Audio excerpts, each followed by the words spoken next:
welcome back to my channel. Thank you so much for joining me today, and happy almost Valentine's Day.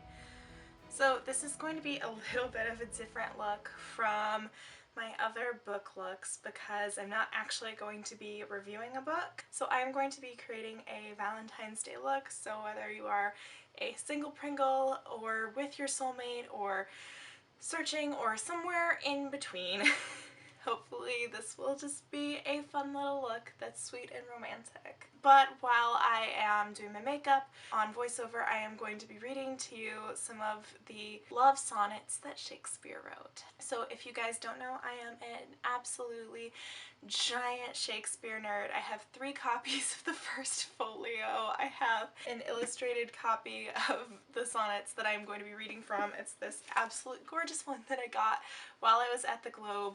It's one of my favorites because it collects, I turned to one of the few pages that doesn't have artwork, but it was curated to have the different sonnets and then an artwork that goes along with it. So there's different famous artworks throughout the entire book. It's just incredibly gorgeous and I love to read it. It's so calming. So I am going to be reading you some of my absolute favorite of the love sonnets. You can see I have them all noted in here with little sticky notes with like hearts on them. This one's upside out. Without further ado, let's get started. Sonnet 17. Who will believe my verse in time to come, if it were filled with your most high deserts? Though yet, heaven knows, it is but as a tomb, which hides your life and shows not half your parts. If I could write the beauty of your eyes, and in fresh numbers number all your graces, the age to come would say this poet lies. Such heavenly touches ne'er touched earthly faces. So should my papers, yellowed with their age, be scorned like old men of less truth than tongue, and your true rights be termed a poet's rage, and stretched meter of an antique song. But were some child of yours alive that time, you should live twice, in it and in my rhyme. Sonnet 18. Shall I compare thee to a summer's day? Thou art more lovely and more temperate. Rough winds do shake the darling buds of May, and summer's lease hath all too short a date. Sometime too hot the eye of heaven shines, and often is his gold complexion downed, and every fair from fair sometime declines, by chance or nature's changing course untrimmed. But thy eternal summer shall not fade, nor lose possession of that fair thou owest, nor shall death brag thou wanderest in his shade, when in eternal lines to times thou growest. So long as men can breathe or eyes can see, so long lives this, and this gives life to thee. Sonnet 23. As an unperfect actor on the stage, who with his fear is put beside his part, or some fierce thing replete with too much rage, whose strength's abundance weakens his own heart, so I, for fear of trust, forget to say the perfect ceremony of love's rite, and in mine own love's strength seem to decay, or charged with burden of mine own love's might. O let my books be then the eloquence and dumb presagers of my speaking breast, who plead for love and look for recompense, more than that tongue that more hath more expressed. O learn to read what silent love hath writ, to hear with eyes belongs to love's fine wit. Sonnet 27. Weary with toil I haste me to my bed, the dear repose for limbs with travel tired. But then begins a journey in my head, to work my mind when body's work's expired.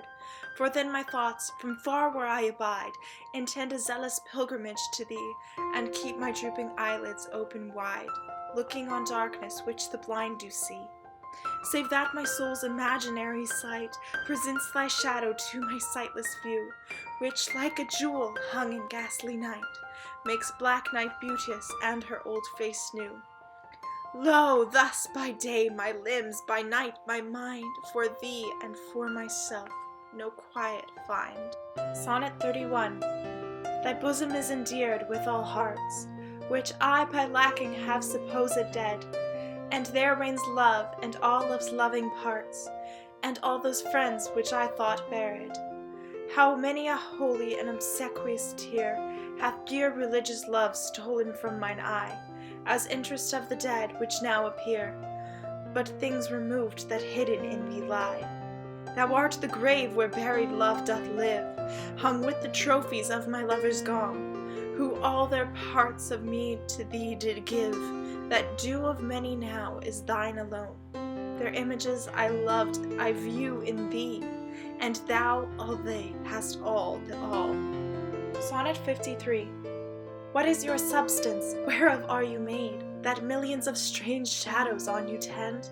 Since every one hath, every one shade, and you but one can every shadow lend. Describe Adonis, and the counterfeit is poorly imitated after you.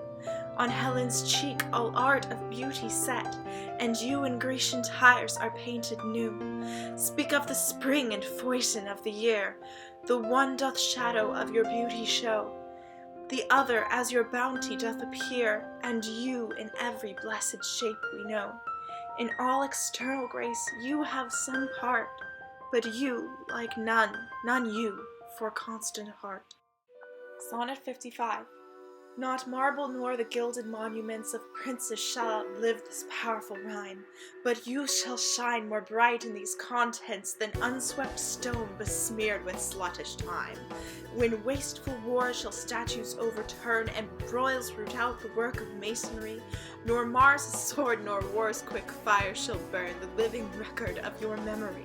Gainst death and all oblivious enmity shall you pace forth, your praise shall still find room, even in the eyes of all posterity that wear this world out to the ending doom. So till the judgment that yourself arise, you live in this, and dwell in lovers' eyes. For thee watch I whilst thou dost wake elsewhere, from me far off, with others all too near.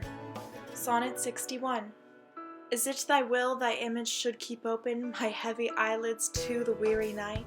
Dost thou desire my slumbers should be broken, while shadows like to thee do mock my sight? Is it thy spirit that thou send'st from thee, so far from home into my deeds to pry, to find out shames and idle hours in me, the scope and tenure of thy jealousy? Oh no, thy love, though much, is not so great. It is my love that keeps mine eye awake, mine own true love that dost my rest defeat, to play the watchman ever for thy sake. Sonnet 91. Some glory in their birth, some in their skill, some in their wealth, some in their body's force, some in their garments, though newfangled ill, some in their hawks and hounds, some in their horse. And every humour hath his adjunct pleasure, wherein it finds a joy above the rest. But these particulars are not my measure. All these I better in one general best. Thy love is better than high birth to me, richer than wealth, prouder than garments cost, of more delight than hawks and horses be, and having thee of all men's pride I boast. Wretched in this alone, that thou mayst take all this away, and me most wretched make. Sonnet 98.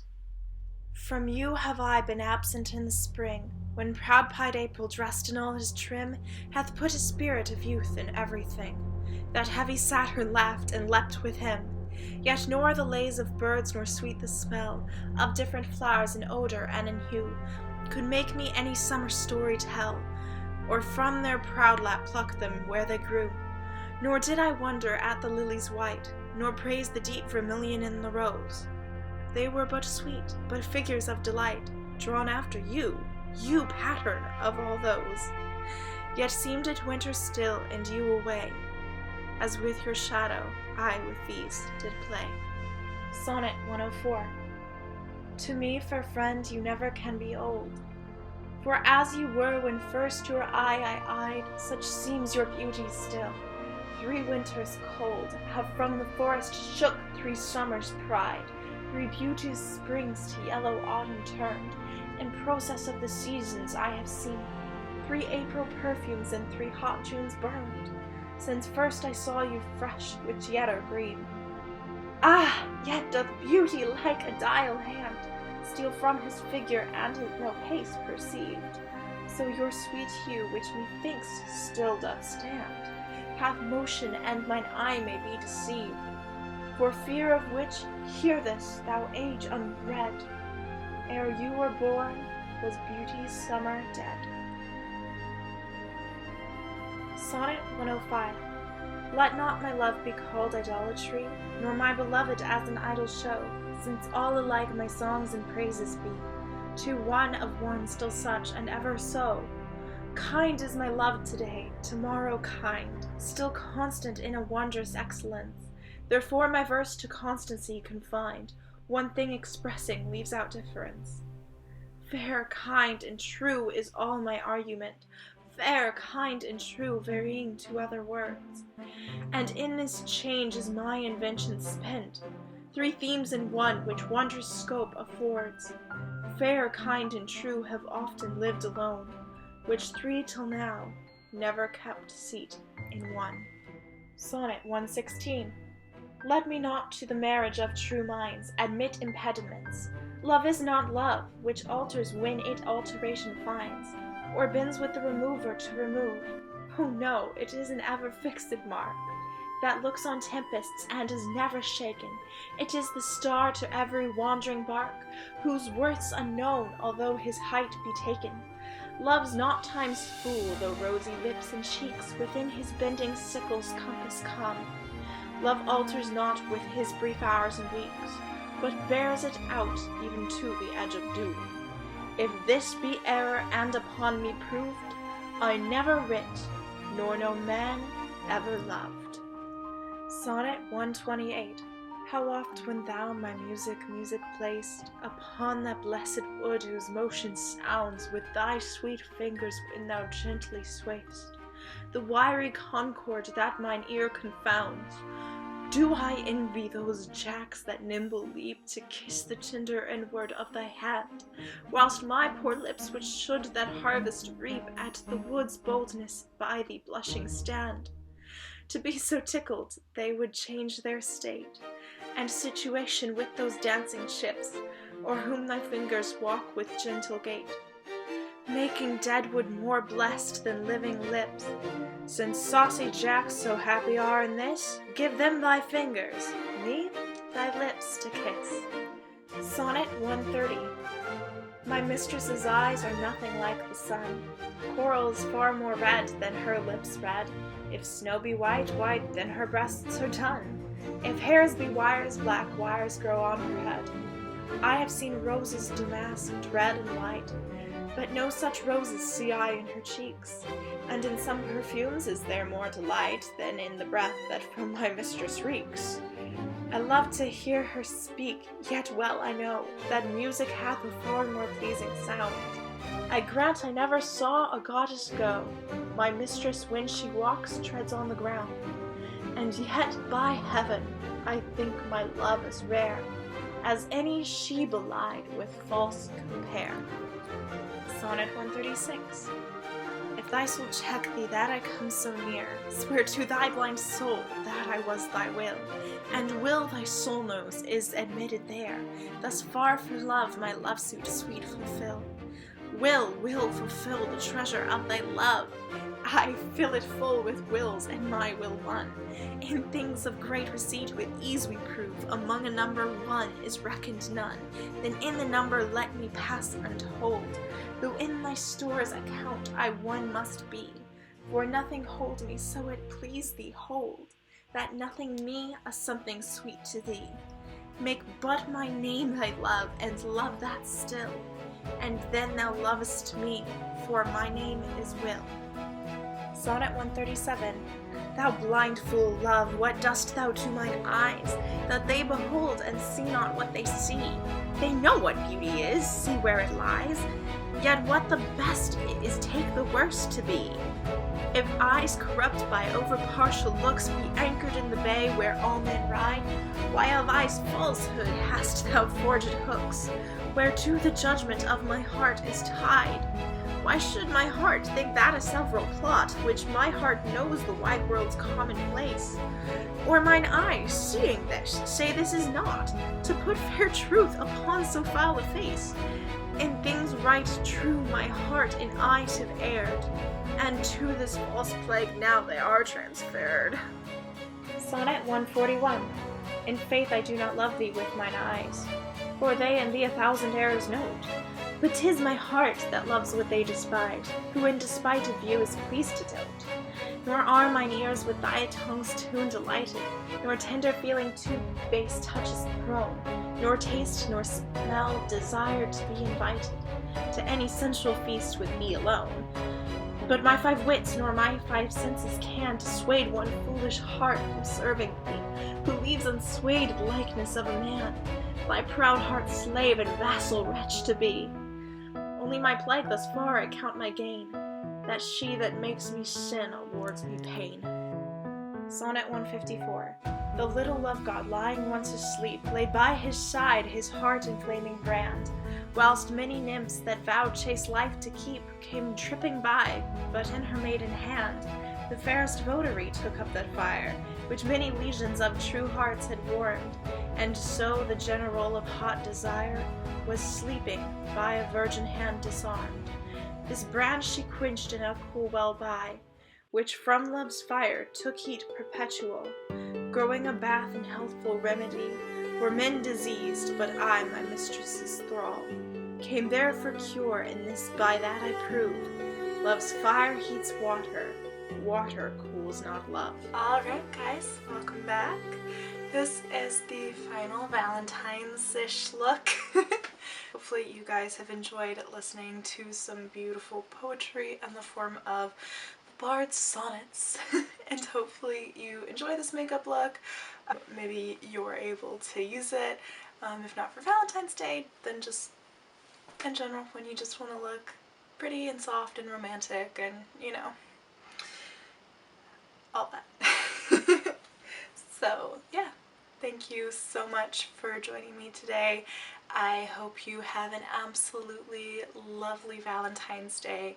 Just take some time to appreciate the people in your life that you love, whether it's romantically or platonically. Just take a moment to thank and appreciate them. So thank you again so much. I hope you have an absolutely beautiful day. You are loved, you are amazing, you are incredible, and go read some Shakespeare. Bye!